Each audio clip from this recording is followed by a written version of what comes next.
ও ভাইজানেরা, সোনার মানিক যুবকেরা, আব্বারা মায়েরা, আল্লাহ নবী হুজুর আমার ওফাতের পরে প্রথম খলিফা হলেন হযরত আবু বকর সিদ্দিক রাদিয়াল্লাহু আনহু।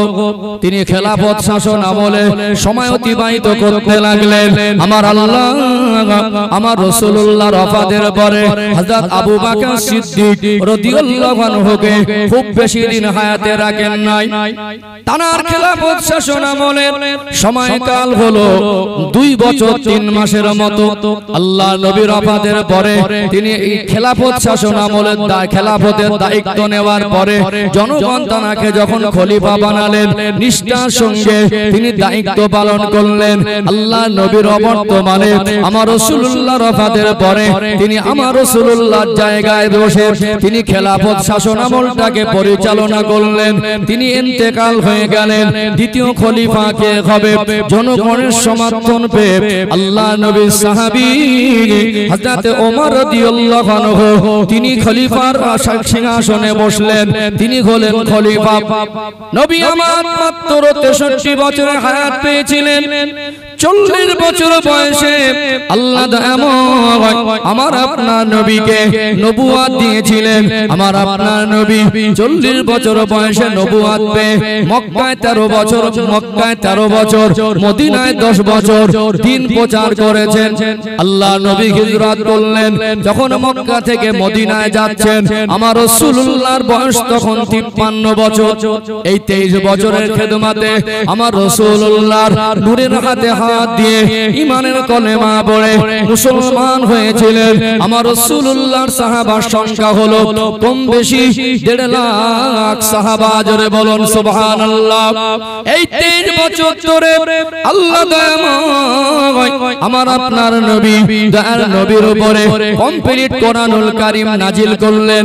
কখনো একটি সূরা, কখনো 2টি সূরা, কখনো একটি বা 10টি 2টি আয়াত, এমনি করে আমার আল্লাহ আস্তে আস্তে 23 বছরের ব্যবধানে লম্বা প্রসেস নিয়ে জিবরাইল আলাইহিস সালামকে পাঠিয়ে আল্লাহ হুজুরের উপরে কোরআনুল কারীমের আয়াত নাজিল করে সুদকে হারাম করলেন, ঘুষকে হারাম করলেন। আল্লাহ পাক পর্দাকে ফরজ করে দিলেন। আল্লাহ পাক দুনিয়ার জমিনে ইসলামিক বিধানকে আমার রাসূলুল্লাহর উপরে কোরআনুল কারীমের আয়াত নাজিল করে এক এক করে হুকুম দিতে লাগলেন। আর ঘাত প্রতিঘাতকে উপেক্ষা না করে অন্ধকারে ডুবে থাকা মানুষদের নিয়ে আল্লাহ নবী আল্লাহ দেওয়া মহান দায়িত্ব দিনের আলো সমাজে বাস্তবায়ন করতে লাগলেন। আল্লাহ নবী হুজুর আমার এই 23 বছরে অন্ধকারে ডুবে থাকা মানুষকে নিয়ে ইসলামিক রাষ্ট্র শাসন কায়েম করে আল্লাহর কোরআনুল কারীমের সংবিধান প্রতিষ্ঠিত করে দিলেন। গোটা মক্কা মদিনায় শান্তি ফিরে এলো। চুরি বন্ধ হয়ে গেল, জাহারানি বন্ধ হয়ে গেল, মাতব্বরি বন্ধ হয়ে গেল, ঘুষ বন্ধ হয়ে গেল। মহিলারা তারা নিশ্চিন্তায় ঘুরে বেড়াতো, তাদের চিন্তা মুক্ত হয়ে গেল। আল্লাহ নবী হুজুর আমার ইসলামিক রাষ্ট্র শাসন কায়েম করলেন। নবী আমার 23 বছরের খেদমতে 1.5 লাখ সাহাবা রেখে গেলেন। আবু বকর হুজুর খলিফা হলেন, প্রথম খলিফা। 2 বছর 3 মাস তিনি খলিফা পদে থাকলেও তখন ইসলাম প্রচার প্রসার খুব একটা হয়নি।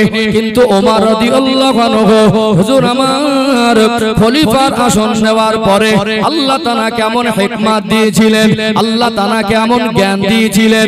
তানার শাসন আমলে গোটা আরব বিশ্ব সহ গোটা বিশ্বের মধ্যে অর্ধ পৃথিবীর অলি গলিতে আমার আল্লাহ ইসলামের আলোকে জ্বালিয়ে দিয়েছিলেন। জোরে বলেন সুবহানাল্লাহ। 1.5 লাখ সাহাবা আমার নবী রেখে গেলেন। এই 1.5 লাখ সাহাবার মধ্যে আজ সীমাবদ্ধ নেই। গোটা বিশ্বের মধ্যে 700 কোটি মানুষের বসবাসের মধ্যে 2 কোটির অধিক মুসলমান। জোরে বলুন সুবহানাল্লাহ। তাহলে কোথায় 1.5 লাখ রেখে গেলেন আর আজকে সেটা পৌঁছে গেছে কতটা? 2 কোটির বেশি।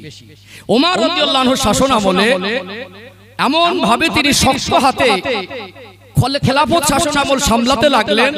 তার শাসনামলের দীর্ঘ ইতিহাস আমার কাছে 1.5 ঘন্টা সময় নেই, 1.5 মাস মনে হয় শেষ করা যাবে না। তার যে খেলাফতের ইতিহাস এত গুরুত্বপূর্ণ পর্ব তার খেলাফতের ইতিহাসের ভিতরে আছে, সেটা এতটা বিস্তারিত বলার আমার অবকাশ নেই। সময় থাকলে গুছিয়ে গুছিয়ে বলতাম, তবে এতটুকু আপনাদেরকে সংক্ষিপ্ত আকারে বলতে পারি যে ওমর রাদিয়াল্লাহু আনহু এত শক্ত হাতে তিনি এই খেলাফত শাসনামল সামলেছিলেন।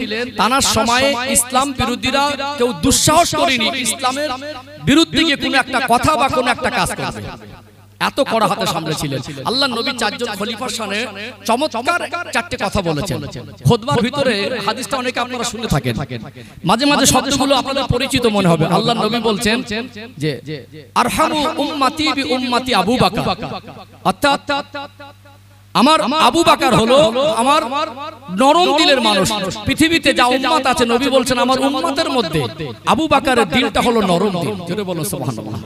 আশাদহুম ফি আমরিল্লাহি ওমর, বলছে ওমর হলো ইসলামের জন্য অনেক কঠোর।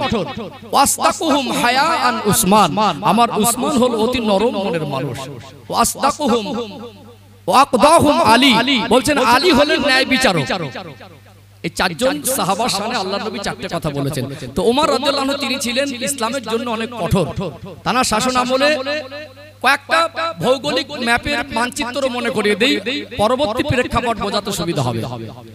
আজকে দিনে যেটা লিবিয়া, এটা প্যালেস্তাইন, যেটা ইসরাইল, যেটা ইরাক, যেটা কুফা, তখনকার ওই সমস্ত এরিয়াগুলো ওটা ছিল শাম। ওটা কি? ওটা ছিল শাম, কুফা, বাসরা, ইরাক, আপনার মিশর, এই পর্যন্ত তখন ইসলামের প্রচার প্রসার ছড়িয়ে গেছে। ওমর রাদিয়াল্লাহু শাসনামলে মিশরের জমিনে মানুষ এত বেশি ইসলাম গ্রহণ করেছে, গোটা মিশর ইসলামের আলোয় আলোকিত হয়ে গেছে। বলুন সুবহানাল্লাহ। তাহলে আল্লাহর নবীর সময় 1.5 লাখ সাহাবা ছিল, আবু বকর হুজুরের সময় এত বিস্তার লাভ করেনি। ওমর হুজুরের সময় এরিয়াটা অনেক বেড়ে গেছে, মানুষ জনসংখ্যা বাড়ানো মানে সামলানোটাও কঠিন হবে, তিনি শক্ত হাতে সামলেছিলেন। ও ভাইজানেরা, সোনার মানিক যুবকেরা, আব্বারা মায়েরা, ওমর রাদিয়াল্লাহু আনহু তিনি খলিফার পদে আসন গ্রহণ করে তিনি এত শক্ত হাতে খলিফার পদটা সামলেছিলেন। ইসলামের যারা দুশমন, ইসলাম বিরোধী যারা ছিলেন, তারা ইসলামকে নিয়ে, আমার রাসূলুল্লাহ সাহাবাদেরকে নিয়ে ষড়যন্ত্র করার দুঃসাহস পায়নি। গোটা ইরাক চলে গেল, গোটা কুফা, বাসরা, কোথায় সেই প্যালেস্টাইন, কোথায় সেই মিশর, কোথায় সেই জর্ডান, এই সমস্ত এরিয়ার মধ্যে দলে দলে মানুষ ইসলামের ছায়াতলে আশ্রয় নিলেন। এক একটা এরিয়া, এক একটা জায়গায় ওমর রাদিয়াল্লাহু আনহু এক একজনকে প্রাদেশিক গভর্নরের দায়িত্ব দিয়েছিলেন। ও ভাইজানেরা, সোনার মানিক যুবকেরা, আব্বারা মায়েরা, ওমর রাদিয়াল্লাহু আনহু শাসনামলের সময়কাল ছিল 10 বছর 6 মাস, 10.5 বছর মতো তিনি খলিফা পদে দ্বীনের প্রচার যেমন করলেন, ঠিক তেমনি তার দায়িত্ব সামলালেন। কিন্তু তার জীবনটা এমন, তিনি আল্লাহর কাছে দোয়া করতেন, আল্লাহ পাক আমার মরণটা যেন মদিনায় হয়, আর আমার মরণটা যেন শাহাদাতের মরণ হয়।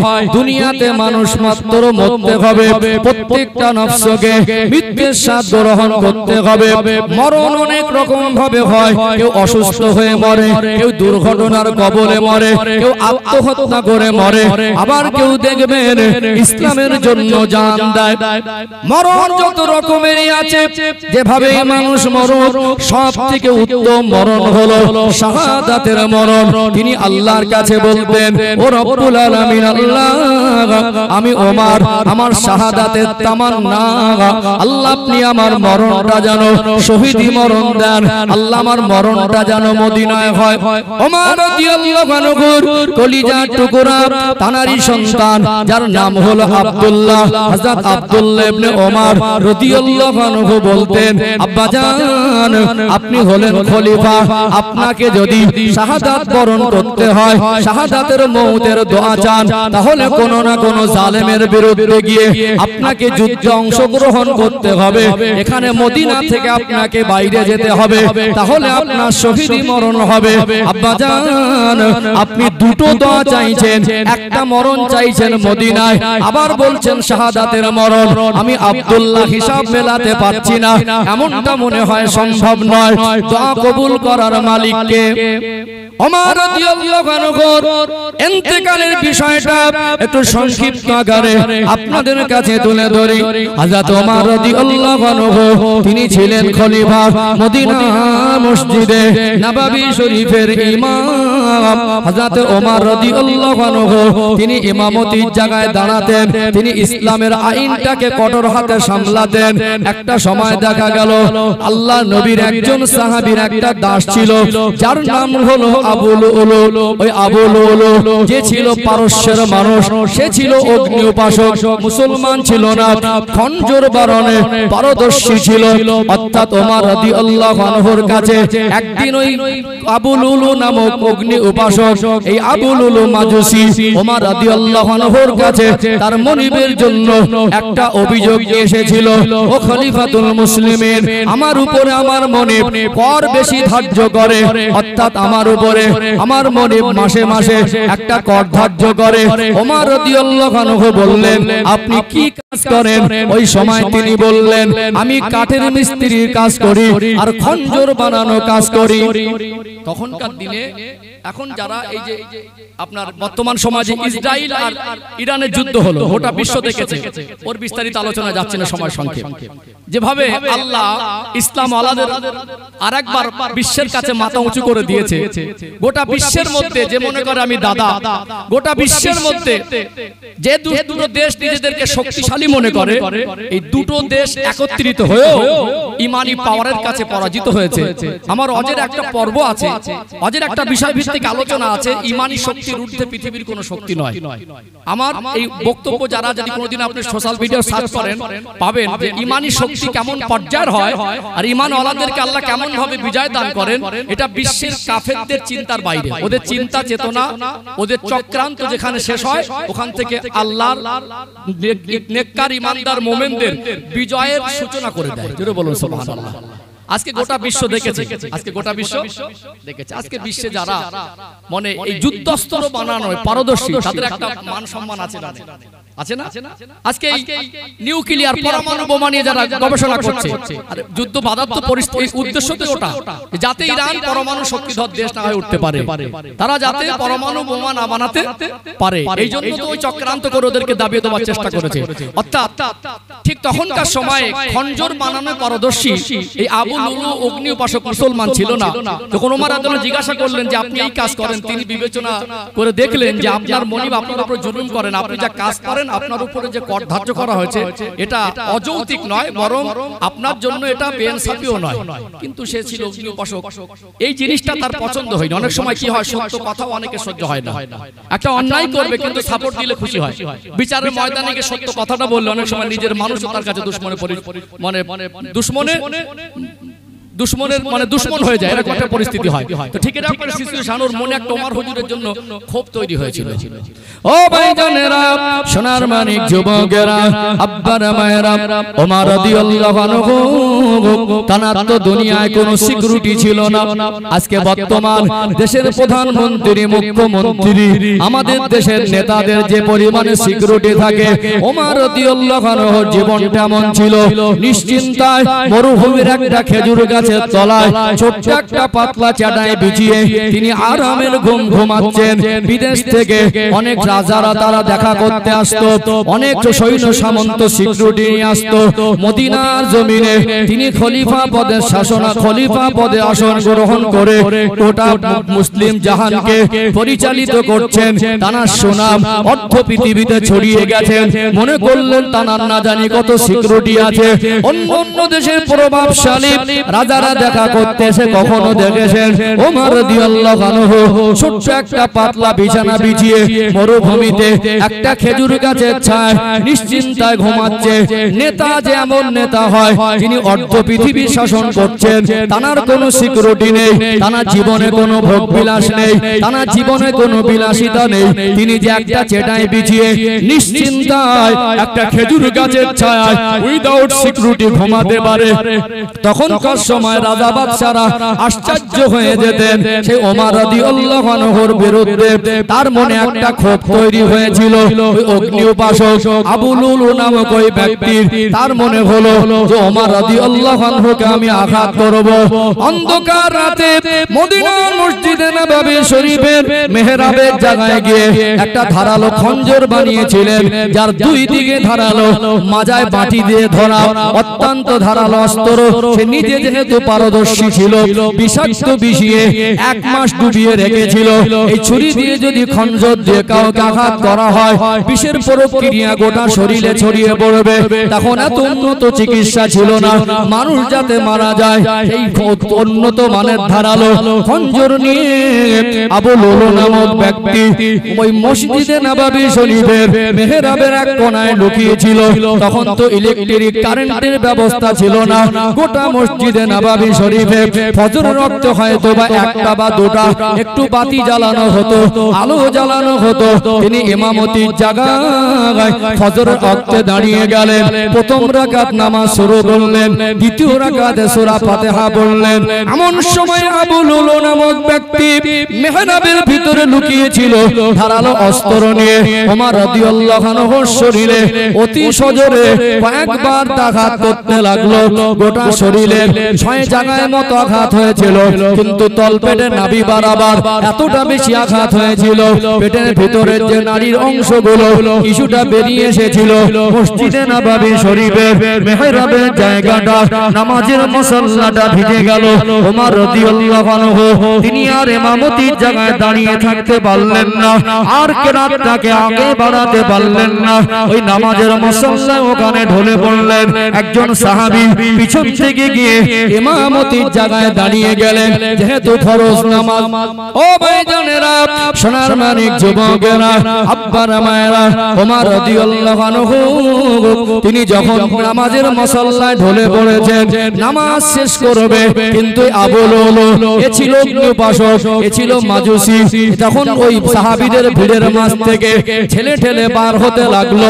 সাহাবাদের মধ্যে ধারালো অস্ত্র দিয়ে যাকে সামনে পায় দুদিকে আঘাত করে নিজের জানে বাঁচার জন্য বেরিয়ে যেতে লাগলেন। তার খঞ্জরের আঘাতে নববী শরীফে নামাজরত অবস্থায় 7 জনের মতো সাহাবী শহীদ হয়ে গেলেন। তিনি বেরিয়ে চলে যাবেন, একজন সাহাবী একটা চাদর নিয়ে তার দিকে ছুঁড়ে দিলেন, ওই চাদরে পেঁচিয়ে গেল। যখন সে বুঝতে পারল আমি ধরা পড়ে যাব, অর্ধ পৃথিবী শাসন করছেন ওমর রাদিয়াল্লাহু আনহুর মতো খলিফা, জানার সম্পর্কে আল্লাহর নবী এত সম্মানের কথা বলেছেন।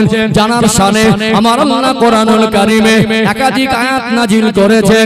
যিনি অর্ধ পৃথিবী পরিচালনা করছেন, গোটা মুসলিম জাহানের খলিফা, আমি তাকে শহীদ করে দিয়েছি, আমার অবস্থা ভালো হবে না। যখন সে ধরা পড়ে গেল, ওই খঞ্জর দিয়ে নিজের শরীরে আঘাত করে আত্মহত্যা করে দিল। অতি ছোট ছোট কেরাত দিয়ে নববী শরীফের নামাজ সমাপ্ত করা হলো। খলিফাতুল মুসলিমিনকে নিয়ে কান্নায় ভেঙে পড়লেন। ওমর হুজুরকে ঘরে নিয়ে যাওয়া হলো। তখনকার যারা চিকিৎসক ছিল তারা ওমর রাদিয়াল্লাহু আনহুর ঘরে প্রবেশ করলেন। তার হুঁশ আসছে না। দীর্ঘ সময় চিকিৎসার পরে হুঁশ ফিরে পেয়ে ওমর রাদিয়াল্লাহু আনহু তিনি প্রথম তার দোষীকে খোঁজেন নাই, প্রথম বলেছিলেন, ও নবীর সাহাবীরা, আপনারা আমায় শোনান, আপনারা আমায় বলেন, আমি ওমরের নেতৃত্বে মসজিদে নববী শরীফে ফজরের নামাজ শুরু হয়েছিল, নামাজটা কি ঠিকভাবে শেষ হয়েছিল? খলিফাতুল মুসলিমিনের নামাজের প্রতি কত গুরুত্ব ছিল, নামাজটা কি ঠিকভাবে শেষ করেছিল? ও ভাইরা বাবাজিরা, তাই হুঁশ ফিরে প্রথম তার কথা ছিল নামাজ, নামাজের চেতনা কত বেশি ছিল। ওমর রাদিয়াল্লাহু আনহু হুঁশ ফিরে পেলেন। হুঁশ ফিরে পাওয়ার পরে চিকিৎসকরা দুধটাকে উষ্ণ গরম করে ওমর হুজুরকে খাওয়াতে চেষ্টা করলেন। যে দুধটা খাওয়ালেন, পেটের পেটের কাটা অংশ থেকে বেরিয়ে আসলো, তখন বুঝতে পারলেন যে খলিফার যে অবস্থা, এত বেশি আঘাত প্রাপ্ত হয়েছে, তিনি মনে হয় আর বেশি দিন বাঁচবেন না। মাত্র 3টে দিন জীবিত ছিল। 3টে দিন পরে ওমর রাদিয়াল্লাহু আনহু শহীদ হয়ে গিয়েছিলেন। ইন্না লিল্লাহি ওয়া ইন্না ইলাইহি রাজিউন। আমার আল্লাহ তার দোয়া কবুল করেছিলেন।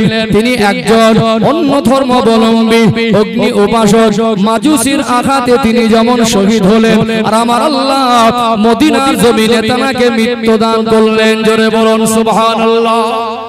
তার শাসন আমলের খেলাফতের সময় ছিল 10 বছর 6 মাস। সময় স্বল্প, ইতিহাস অনেক বেশি।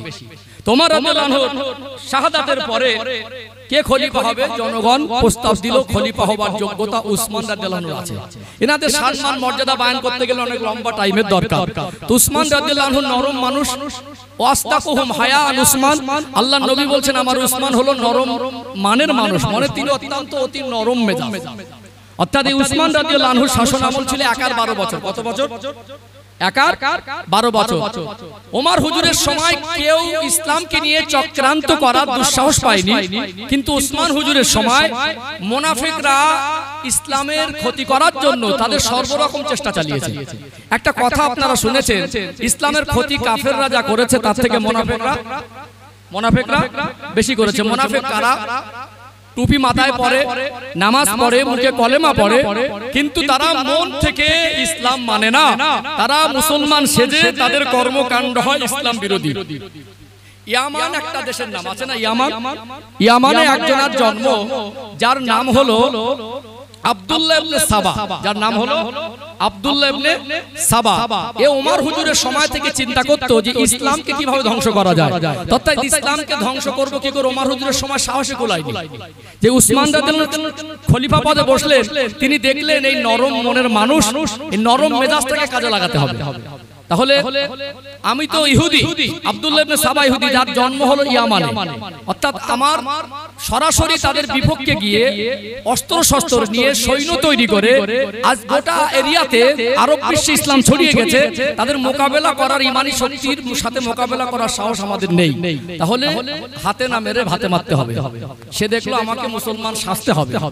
ইসলামের দুশমন আব্দুল্লাহ ইবনে সাবা নিজে নিজে মুসলমান সাজলো, মাথায় টুপি দিল, মুখে দাড়ি রাখলো, পাগড়ি বাঁধতে লাগলো, 5 ওয়াক্ত নামাজ পড়লো। মুসলমানরা যা করে তাই করতে লাগলো। সে উপরে উপরে মুসলমান হলো, কিন্তু ভিতরে ভিতরে মুসলমান হলো না। আজ বর্তমান ভারতবর্ষের যে রাজনৈতিক প্রেক্ষাপট, আমি রাজনীতির নেতা না, রাজনীতির বক্তব্য আমার পূর্বেও নেই আর পরবর্তীতেও পাবেন না। আমি আমার নীতি বিক্রি করে খাই না। তো এইটুকু বলবো, যত ভালো নেতা হোক সমালোচক কিছু থাকবে, সমালোচক কিছু থাকবে। অর্থাৎ ইসলাম বিশ্বে উসমান রাদিয়াল্লাহু নরম মনের মানুষ, আর এই নরম মেজাজটাকে কাজে লাগিয়ে আব্দুল্লাহ ইবনে সাবা কিছু মানুষের যারা কোনো বিষয়ে অভিযোগ করত, একটু মানে সমালোচনা করত, তাদের মেজাজ বুঝে বুঝে তীক্ষ্ণ বুদ্ধি সম্পন্ন ছিল, তাদেরকে ক্যাপচার করে উসমান হুজুরের বিরুদ্ধে তৈরি করতে লাগলো। তার দলে একটা সময় সংখ্যা অনেক বেড়ে গেল, এখন বৃহৎ একটা সাপোর্ট পেল, একটা পরিচিত হলো। অর্থাৎ এ সমাজের জন্য কথা বলে। আজকে সমাজে যে ন্যায় কথা বলবে বা সমাজে নেতাদের বিরুদ্ধে কথা বলবে, তার একটা পরিচিত হবে কি হবে। এই পরিচয় নিয়ে দেখলো আমার একটা দলবল হয়েছে, মদিনায় যাওয়া যায়। মদিনা এসে কিছুদিন ওখানে থাকার পরে মদিনার কিছু মানুষকে উসমান হুজুরের বিরুদ্ধে কথাবার্তা বলতে লাগলো। সাহাবা উসমান রাদিয়াল্লাহু আনহু শানে আল্লাহ জান্নাত রেজিস্ট্রি করা আছে, 10 জন জান্নাতের সার্টিফিকেট প্রাপ্ত সাহাবার মধ্যে একজন হলো উসমান রাদিয়াল্লাহু আনহু। আমার নবী যাকে জিন্নুরাইন বলেছেন, তার নামে যখন ষড়যন্ত্রের ব্যাপারটা কিছু সাহাবীরা বুঝতে পারলেন, তো বুঝতে পারলেন ইনি ইসলামের জন্য ভালো কাজ করছেন না, বরং ইনি খলিফার বিরুদ্ধে চারণ করে সমাজে ফিতনা সৃষ্টি করতে চাইছেন। যেহেতু নামাজ পড়ছেন, রোজা রাখছেন, মাথায় টুপি দিচ্ছেন, তার সঙ্গে তো ডাইরেক্ট কোনো অ্যাকশনে যাওয়া যায় না। যায় কি? অ্যাকশনে যাওয়া যায় না। এই সিচুয়েশনে একটা সময় উসমান হুজুরের কাছে গিয়ে বলল আমাকে একটা পদ দেন। এই আব্দুল্লাহ ইবনে সাবা ইয়ামান থেকে উসমান হুজুরের বিরুদ্ধে লোক তৈরি করে। তো উসমান হুজুর বললেন যে এইভাবে পদ তো চেয়ে নেওয়ার সিস্টেম নেই, যে যোগ্য হবে, যাকে জনগণ যোগ্য মনে করবে সেই পদ পাবে। আপনি বললেই তো হবে না।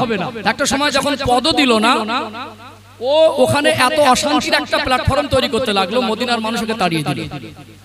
ওখান থেকে চলে আসলো কুফা, কুফা থেকে মিশর, এই সমস্ত দূরবর্তী এলাকায় উসমান হুজুরের বিরুদ্ধে কিছু মানুষকে তৈরি করে। সব মানুষ একরকম না। এদেরকে তৈরি করে ইসলামের মানে খলিফার বিরুদ্ধে একটা বৃহৎ সংখ্যা তৈরি করলো। এরা দেখলো যে মদিনায় গিয়ে যখন কোন রকম আমার আস্থা হলো না, তাহলে মিশরে যায়। মিশরে গিয়ে মিশরের যে প্রাদেশিক গভর্নর ছিল তার বিরুদ্ধে বিভিন্ন রকম মুনাফিকি অভিযোগ, আজ একটা অভিযোগ কাল একটা অভিযোগ, আজ একজনকে চিঠি লিখে মদিনায় পাঠায়, কাল আরেকজনকে চিঠি লিখে মদিনায় পাঠায় যে ইনি আমাদের যোগ্য না, এনাকে পাল্টে দেন। তাহলে একটা প্রদেশ এখানে রাজ্যের বা অন্য কোন রাজ্যের রিপোর্ট কেন্দ্রের কাছে যাওয়ার সময় যায় না। তো মদিনার খেলাফতে আসলে উসমান হুজুর আর মিশর থেকে বারবার চিঠি আসছে যে মিশরের গভর্নরকে পরিবর্তন করতে হবে, একটা অশান্ত পরিবেশ মুনাফিকের চক্রান্ত। ও ভাইজানেরা, সোনার মানিক যুবকেরা, আব্বারা মায়েরা, উসমান রাদিয়াল্লাহু আনহু মদিনার খেলাফতের মসনদে মিশর থেকে আব্দুল্লাহ ইবনে সাবার নেতৃত্বে মুনাফিকরা চক্রান্ত করে তখনকার প্রাদেশিক গভর্নরের বিরুদ্ধে বারবার অভিযোগ করে। একটা সময় তারা ওখান থেকে অভিযোগ করতে করতে একটা কাফেলা অভিযোগ নিয়ে মিশর থেকে মদিনায় চলে আসলেন। মদিনায় এসে উসমান রাদিয়াল্লাহু আনহুর কাছে বলতে লাগলেন প্রাদেশিক গভর্নরকে পরিবর্তন করে দেন। তিনি দেখলেন যখন মিশর অশান্ত, অধিকাংশ মানুষ তানাকে পছন্দ করছে না, আসলে এটা ছিল মুনাফিকদের চক্রান্ত। যদি তানাকে পরিবর্তন করে দিয়ে শান্তি ফিরে আসে, এই জন্য হযরত মুহাম্মদ ইবনে আবু বকর হুজুরকে খলিফা করে নতুন করে দায়িত্ব দিয়ে মিশরে পাঠানো হচ্ছে। মিশরের পথে নতুন খলিফা নিযুক্ত করে উসমান রাদিয়াল্লাহু আনহু এই জন্য প্রেরণ করতে লাগলেন যাতে শান্তি ফিরে আসে, যাতে শান্তি ফিরে আসে। অথচ যখন এই কাফেলা নতুন গভর্নর হয়ে যাচ্ছেন মুহাম্মদ ইবনে আবু বকর হুজুর, পথের মধ্যে একজন ব্যক্তির চালচলন থেকে সন্দেহ হলো গুপ্তচর হবে। তাকে ধরে দেখা গেল তার কাছে একটা চিঠি পাওয়া গেছে, খুব সংক্ষিপ্ত আকারে বলছে, সময় অতি স্বল্প। তো এই চিঠিটা খুলে দেখলো যে উসমান হুজুরের সই নকল করা হয়েছে। চিঠিটা এত ষড়যন্ত্র করে লেখা হয়েছে। ওই চিঠিতে লেখা ছিল উসমান হুজুরের পক্ষ থেকে চিঠিটা প্রেরণ করা হচ্ছে, মিশরে একজন গভর্নর আছে, তার বিরুদ্ধে মুনাফিকরা চক্রান্ত করে অভিযোগ নিয়ে এসেছে, নতুন করে গভর্নর তৈরি করে তাকে বরখাস্ত করে পাঠানো হচ্ছে। এটা উসমান হুজুর সিদ্ধান্ত। আর পথের মধ্যে চিঠি পাওয়া যাচ্ছে, উসমান হুজুর বলছেন যিনি মানে মসনদে আছেন ওখানকার দায়িত্বে, এই নতুন গভর্নর গেলে এদেরকে যেন কতল করা হয়। পরিবেশটা কথা বুঝতে পারছেন? এই একই মানুষ একজনকে দায়িত্ব দিয়ে পাঠাচ্ছেন, আবার ইনি চিঠি লিখে কখনো দিতে পারেন যারা গেলে কতল করবে।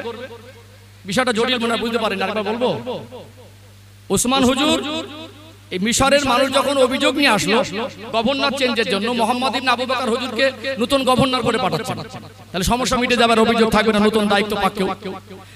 এরা যখন বেরিয়ে যাচ্ছেন পথের মধ্যে একজন মুনাফিক একটা চিঠি নিয়ে ধরা পড়ল। সংক্ষিপ্ত ওই চিঠিতে লেখা ছিল যে এই যারা যাচ্ছে মদিনা থেকে গভর্নর পদ নিতে, যে গভর্নর আছে এরা পৌঁছানোর সাথে সাথে কতল করা। উসমান হুজুর একজনকে খলিফা মানে খলিফা তরফ থেকে গভর্নর করা হচ্ছে, আবার ওনাকে বরখাস্ত করা হলো, এই দায়িত্ব সেটেল হয়ে গেল। পরবর্তী চিঠিতে দেখা যাচ্ছে যে এরা যেন গেলে যে গভর্নর আছে কতল করে দেয়, তাহলে চিঠিটা ডুপ্লিসিটি হচ্ছে। উসমান হুজুর এরকম বিচারিতা করতে পারে, অত সই দেখা যাচ্ছে উসমান হুজুরের নিজে করেনি, সইটাকে হুবহু ডুপ্লিকেট করা হয়েছে। এটা ছিল আব্দুল্লাহ ইবনে সাবার চক্রান্ত, অথবা উসমান হুজুরের পাশের একজন মানুষ যার নাম ছিল মারওয়ান বিন হাকাম, এ ছিল একটা মুনাফিক। তাহলে এই কাফেলা কি মিশরে যাবে? চিঠিটা যখন ধরা পড়েছে চিঠি নিয়ে চলে আসলো কোথায়? মদিনায় ফেরত আসলো। আর এই বিদ্রোহীরা মুনাফিকের সাপোর্টের লোকেরা তারাও তো একটা নতুন পদ নিতে এসেছিল, এখান থেকে নতুন একজনকে নিয়ে যাচ্ছিল। মদিনায় এসে ওমর হুজুরের এই উসমান আদুল ঘরটাকে পুরো ঘিরে ফেলে একটা উত্তপ্ত পরিবেশ তৈরি হয়ে গেল। আর সেই সময়টা ছিল হজের মৌসুম। আম্মা জান আয়েশা সিদ্দিকা রাদিয়াল্লাহু আনহা সে বছরে হজে এসেছেন। সে বছরে বহু বিশিষ্ট সাহাবারা হজে এসেছেন। মদিনায় বিশিষ্ট সাহাবারা সব হজের উদ্দেশ্যে এসেছেন। আর মুনাফিকরা সেই সময় গিয়ে মদিনায় খলিফাকে নিয়ে একটা অশান্তি তৈরি করেছেন। ও ভাইজানেরা, সোনার মানিক যুবকেরা, আব্বারা মায়েরা, উসমান রাদিয়াল্লাহু আনহুকে চিঠিটা যখন দেখানো হলো, উসমান হুজুর বললেন এই চিঠি আমার লেখা নয়, এটা মুনাফিকদের ষড়যন্ত্র। উসমান রাদিয়াল্লাহু আনহু বললেন আল্লাহর কসম এত বড় দ্বিচারিতা আমার দ্বারা সম্ভব নয়। সাহাবারাও বুঝতে পারলেন উসমান হুজুর এমন কাজ করতে পারেন না, এখানে মুনাফিকদের চক্রান্ত করছে, উত্তপ্ত পরিবেশ হয়ে গেল। উসমান হুজুরের ঘরটাকে বিদ্রোহীরা মুনাফিকের সাপোর্টে দলেরা ঘিরে ফেললো। কয়েকদিন ঘিরে রাখা হলো। উসমান হুজুরের ঘরে খাদ্য পানি পৌঁছায় না। আল্লাহ নবীর সাহাবী শেরে খোদা হযরত আলী রাদিয়াল্লাহু আনহু দেখলেন গোটা মদিনা উত্তপ্ত, জনগণ উসমান হুজুরের ঘরটাকে ঘিরে রেখেছে। এই পরিস্থিতিতে আল্লাহ নবীর জামাতা হযরত আলী হুজুর ইমাম হাসান হোসেন রাদিয়াল্লাহু আনহুমাকে ডাকলেন, ও হযরত ইমাম হাসান, হযরত ইমাম হোসেন, যান আপনারা যান। ইমাম হোসেন হাসান হুজুরকে পাঠিয়ে দিলেন, আপনারা গিয়ে উসমান রাদিয়াল্লাহু আনহুর ঘরের দরজায় যদি দাঁড়িয়ে যান, আপনাদের ধাক্কা দিয়ে কেউ ঘরে ঢুকবে না। দরজার ধারে হযরত ইমাম হাসান হোসেন রাদিয়াল্লাহু আনহুমা দাঁড়িয়ে, কেউ ধাক্কা দিয়ে ভিতরে যেতে পারে না। কিন্তু মদিনার পুরো মদিনা শরীফটা অশান্ত করে তুলেছে। মুনাফিকরা চক্রান্ত করে উসমান হুজুরের ঘরে খাদ্য আর পানি দেয় না, যে উসমান হুজুরের দানে মদিনার মানুষ আজকে পানির ব্যবস্থা পেল। উসমান রাদিয়াল্লাহু আনহুকে পানি দেওয়া হলো না। তিনি একটা সময় গিয়ে মানসিকভাবে ভেঙে পড়লেন। পরিবেশ উত্তপ্ত হয়ে গেল, ঘরের বাইরে যেতে পারছেন না, চিন্তার মধ্যে থাকতে লাগলেন। জিলহজ মাস ছিল, জিলহজ মাসে হজের মৌসুম ছিল। উসমান রাদিয়াল্লাহু আনহু কয়েকদিন পানি আর খাদ্যের অভাবে চিন্তায় ভেঙে পড়লেন। রাত গভীর হয়ে গেল, একটু তন্দ্রাচ্ছন্ন ভাব, ঘুমের মধ্যে স্বপ্নের মধ্যে উসমান রাদিয়াল্লাহু আনহুর সঙ্গে আমার রাসূলুল্লাহর দিদার হয়ে গেল। জোরে বলুন সুবহানাল্লাহ। আল্লাহ নবী একটা খানজায় করে ইফতারি নিয়ে উসমান রাদিয়াল্লাহু আনহুকে ডাকেন, ও হযরতে উসমান, আপনি আসেন আসেন, আমি তো আপনার জন্য অপেক্ষা করছি, আপনাকে সাথে করে নিয়ে ইফতারি করব। তন্দ্রাচ্ছন্ন ভাব কেটে গেল, চোখ থেকে টপ টপ করে পানি ঝরে। ঘরের বাইরে বিদ্রোহীরা অশান্ত পরিবেশ করে রেখেছে, আমি বেরোতে পারছি না, আমার ঘরে খাদ্য পানি নেই। এমন সময় নবী আমায় ইফতারি নিয়ে ডাকছেন। তিনি বুঝতে পারলেন আমার শাহাদাতটা কাছাকাছি, আমার শাহাদাতের সময়টা খুব করিব। এই জন্য তিনি রোজা নিয়ে তুললেন, একটু পানিও পেলেন না। কয়েকদিন ভালোভাবে খাদ্য পান না, পানি পান না। এমন সময় পরের দিন রোজা হালাতে সকাল হয়ে গেল। আল্লাহ নবীর আল্লাহ নবীর কলিজার টুকরা হযরত ইমাম হাসান হোসেন হুজুর রাদিয়াল্লাহু আনহুমা দরজায় দাঁড়িয়ে আছে। সামনে থেকে না ঢুকে পিছন থেকে পাঁচিল টুকে উসমান হুজুরের ঘরে ঢুকে এই বিদ্রোহীরা তলোয়ার দিয়ে আঘাত করলেন। উসমান হুজুরের বিবি হযরতে নাইলা হাত দিয়ে ঠেকাতে লাগলেন, হাতের আঙ্গুল কেটে গেল, কবজি থেকে আলাদা হয়ে গেল। উসমান হুজুরের উপরে তিনি কোরআন শরীফ তেলাওয়াত করছিলেন। কোরআন শরীফ তেলাওয়াতরত অবস্থায় তার উপরে তলোয়ার দিয়ে আঘাত করা হলো। কয়েকদিনের ক্ষুধার্ত আর পিপাসার্ত উসমান রাদিয়াল্লাহু আনহু রক্ত মোবারক গিয়ে কোরআন শরীফের ওই আয়াতে পড়ে গেল, ফাসা ইয়াকফিকাহুমুল্লাহ। ও ভাইরা বাবাজিরা, উসমান রাদিয়াল্লাহু আনহু তিনি শহীদ হয়ে গেলেন। ইন্না লিল্লাহি ওয়া ইন্না ইলাইহি রাজিউন। উসমান হুজুরের শাহাদাতটা তো করুন, উসমান হুজুরের শাহাদাতটা তো কঠিন ছিল। তানারও শাহাদাতের সময় পানি পর্যন্ত দেওয়া হয়নি। রোজা হালাতে তিনি শাহাদাত বরণ করলেন। উসমান হুজুরের খেলাফতের শাসনামলের সময় ছিল 11 বছর। কত বছর? 12 বছর। এই মুনাফিকরা হাতের কাটা আঙ্গুল উসমান হুজুরের বিবির আর রক্ত মাখা জামা নিয়ে যখন উসমান হুজুরকে শহীদ করে দিল, এরা তখন পরিবেশটাকে হাওয়াটা অন্যদিকে ঘুরিয়ে বলল, উসমান হুজুরকে যারা হত্যা করেছে তাদের বিচার চাই। যাদের ইন্ধনে হত্যা হয়েছে তারা বলছে বিচার না হওয়া পর্যন্ত নতুন খলিফা হবে না। খলিফা না হলে বিচার করবে কে? মুনাফিকদের চাল বুঝতে পারছেন? এখন কেউ কেউ বলছেন যে মুনাফিকদের মধ্যে একজনের প্রস্তাব দিচ্ছে উনি খলিফা হোক। আলী হুজুর দেখলেন যে এখানে শক্ত হাতে হাল ধরতে হবে। এখন যদি আমি চুপ করে বসে থাকি, তাহলে মুনাফিকদের মধ্যে কেউ যদি ক্ষমতায় বসে যায়, তাহলে ইসলামের একটা বৃহৎ ক্ষতি হবে। ক্ষতি হবে না? কিছু কিছু সাহাবীরা বলছেন, আলী হুজুরকে আপনি যোগ্য, আপনাকে এই মুহূর্তে হাল ধরা ছাড়া কোনো রাস্তা আলী হুজুর খলিফা পদে বসে গেলেন ইসলামের স্বার্থে জনগণের সমর্থনে। মুনাফিকরা চাইছিল যে ওদের পক্ষ থেকে কেউ একজন হলে হতো। আবার দেখছেন আলী হুজুর হলো ন্যায় বিচারক আকদাহুম আলী, তিনি হট মেজাজি না, তিনি খেলাফত সামলাবেন, সুষ্ঠুভাবে তদন্ত করবেন, একজন কারা শহীদ করে তাদেরকে বাঁচবেন, তারপরে সাজা দেবেন। তাহলে সময় লাগবে, আমরা প্ল্যানটা পাল্টে ফেলবো। ওরাও মেনে নিল। আলী হুজুর খলিফা পদে যেই বসলো, সেই বলল আমরা আলী হুজুরকে খলিফা বলে কি বলছে মানবো না। আর মনে হয় আলী হুজুরের ইন্ধন আছে, উনি উসমান হুজুরকে শহীদ করে দিয়েছে। হাওয়া কোন দিকে ঘোরালো? মুনাফিকদের চক্রান্ত, বুঝতে পারছেন? তাহলে মা আয়েশা তখন হজে, কোথায়? মক্কায়। আলী হুজুর খলিফা পদে পরিবেশটা শান্ত করবেন, তারপরে তদন্ত করবেন, তারপরে যারা উসমান হুজুরকে শহীদ করেছেন তাদের বিচার হবে। এইভাবে তিনি পদক্ষেপ নিচ্ছেন। এখন এত উত্তপ্ত মদিনা, মুনাফিকরা উত্তপ্ত করেছে, তিনি দেখলেন এই কার্যকরী ক্ষমতাটা মদিনায় না রেখে কুফায় নিয়ে গেলেন। কোথায় নিয়ে গেলেন? কুফায় স্থানান্তর হলো। আজ পর্যন্ত সৌদি আরবের রাজধানী আর মদিনা নেই, সেটা কোথায়? রিয়াদ। ওই যে মদিনা থেকে খেলাফতের শাসন আমলের যে মানে চিয়ার যে মানে রাজধানীটা বেরিয়ে গেল, আজ পর্যন্ত আর মদিনায় ফিরে যায়নি। সিচুয়েশন উত্তপ্তর কারণে আলী হুজুর বার করে নিয়ে গিয়েছিলেন কুফায়। এবারে মুনাফিকরা তখন দেখছেন যে এখানে মদিনা উত্তপ্ত করে কাজ হলো না, চল আমরা কুফায় না গিয়ে আম্মাজান আয়েশার কাছে যাই। এরা আম্মাজান আয়েশাকে গিয়ে বলল যে আলী হুজুর তিনি হয়তো খলিফা পদের লোভে আপনার জামাই উসমান রাদিয়াল্লাহু আনহুকে শহীদ করে দিয়েছে। মানে আলী হুজুর কিরকম কাজ করতে পারেন? এটা মুনাফিকদের চক্রান্ত ছিল। অর্থাৎ আম্মাজান আয়েশা বললেন আমরা সব হজে এসেছি, বিশিষ্ট সাহাবীরা, আর এই সময় মদিনায় এত বড় ক্ষতি, খলিফার মতো একজন মানুষ, তাকে শহীদ করা, পানি পর্যন্ত দেওয়া হয়নি। মাথা ঠিক থাকবে, একদিকে শাশুড়ি, একদিকে সম্পর্কে শাশুড়ি। অর্থাৎ তিনি বললেন যে তাহলে যখন কুফার দিক থেকে পরিস্থিতি যখন চলে গেছে আলী হুজুরের পজিশন, তাহলে কি করা যায়? আম্মাজান আয়েশাকে বললেন, আয়েশা বললেন আমি মদিনা যাব না, আগে আমার জামাইকে যারা শহীদ করে তাদের পরিস্থিতি আগে দেখবো কোথায় কি হচ্ছে। তিনি যাচ্ছিলেন মদিনায় না এসে অন্য রাস্তায়। এই পরিবেশ পরিস্থিতি যতক্ষণ না তিনি পর্যবেক্ষণ করে সমাবেশ পরিস্থিতি সামাল দেবেন, ততক্ষণ না মদিনা আসবেন না। এর মধ্যে মুনাফিকরা দুটো দলে ভাগ হয়ে গেল।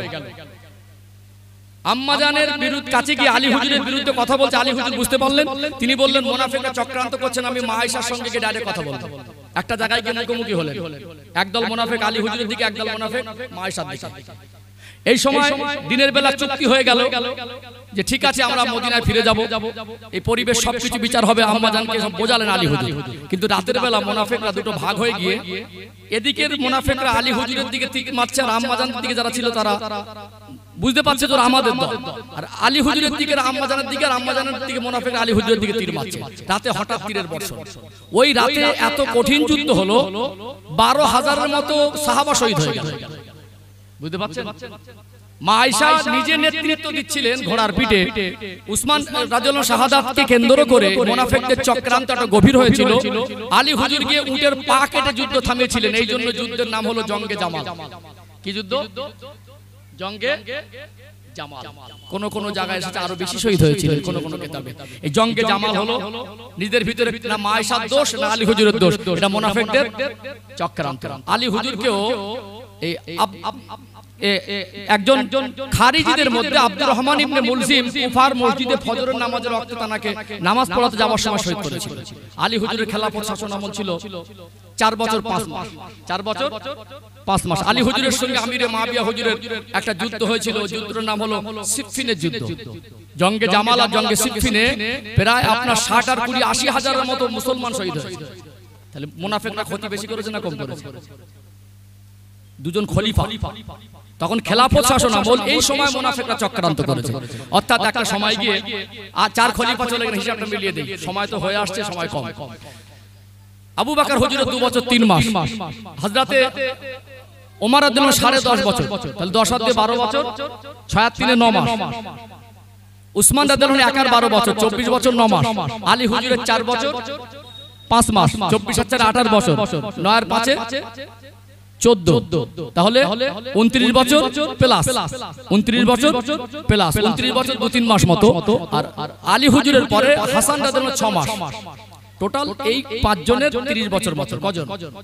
উসমান হুজুরের শাহাদাতকে কেন্দ্র করে মুনাফিকরা সেই চক্রান্ত বিছিয়েছিল। আলী হুজুরকে শহীদ করা হলো, দুটো যুদ্ধ হলো, মাইশা একদিকে আর আলী হুজুর একদিকে, আমির মাবিয়া হুজুর একদিকে আর আলী হুজুর একদিকে, দুটো যুদ্ধ হলো, ৮০,০০০ অধিক মুসলমান শহীদ হলো। একটা পর্যায়ে গিয়ে আলী হুজুরের শহীদ হওয়ার পরে আমির মাবিয়া হুজুর বললেন, একজন মানুষ বলল আমরা খলিফা বলে মানব, আর হাসান হুজুরকে খলিফা বলে মানতে লাগলেন। হাসান হুজুর তিনি দেখলেন যে দলে ভাগ হয়ে যাচ্ছে, অর্থাৎ এখানে আমি যদি নিজের থেকে ইস্তফা দেই মুসলমান এক প্ল্যাটফর্মে চলে আসবে। কয়েকটা যুদ্ধ হলো, এই পরিস্থিতি সামাল দেওয়ার জন্য তিনি স্বইচ্ছায় শর্ত সাপেক্ষ নিজের খেলাফত ইস্তফা দিলেন। তাহলে এই এনাদের ৫ জনের হলো ৩০ বছর, আর আমির মাবিয়া